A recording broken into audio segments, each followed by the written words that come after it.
flirrende Hitze.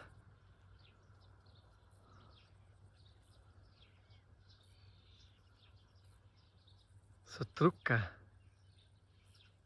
Dürr. Aber auch irgendwie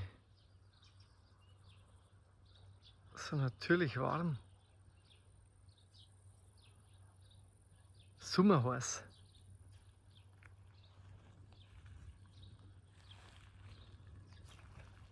Endlich einmal wieder dieses trockene Spüren.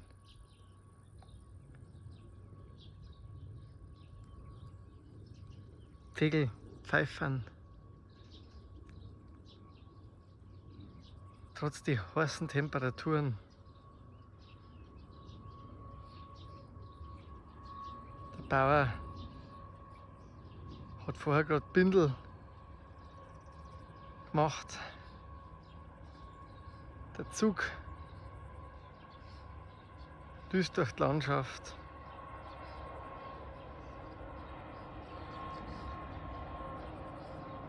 Grillen, zirpen und sogar die Insekten machen eine Rast. Die Websen saufen am Wassergrandl.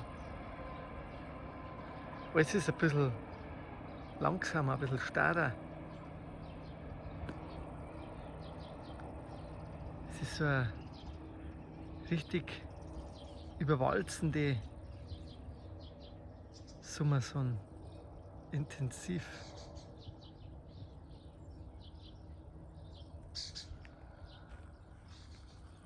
Der Schweiß legt sich auf die Haut. Und trotzdem nähere ich mich so sehr an dem Warmen, an dem unbändig heißen. Ich genieße diese Strahlen,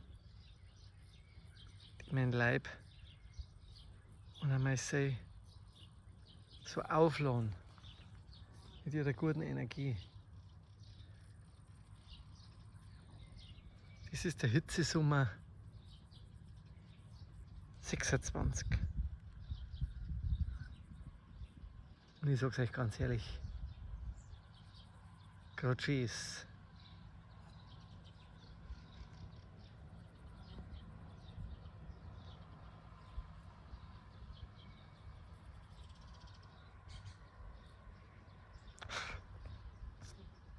Ja, die Bremen, die sind natürlich auch da.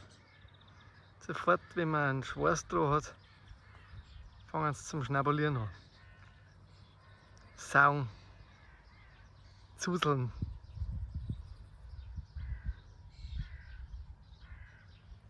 Grau am Viecher.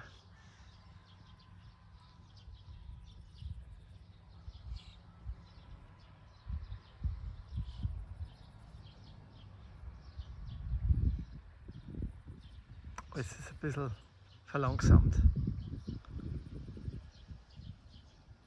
Ganz leicht fährt der Wind durch den Wald.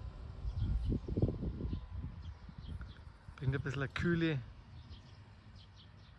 in diese aufgeladene, überhitzte Welt. Irgendwie passt es ja auch zu dem Ganzen. Genießen wir es. Und sehen wir das Gute drin.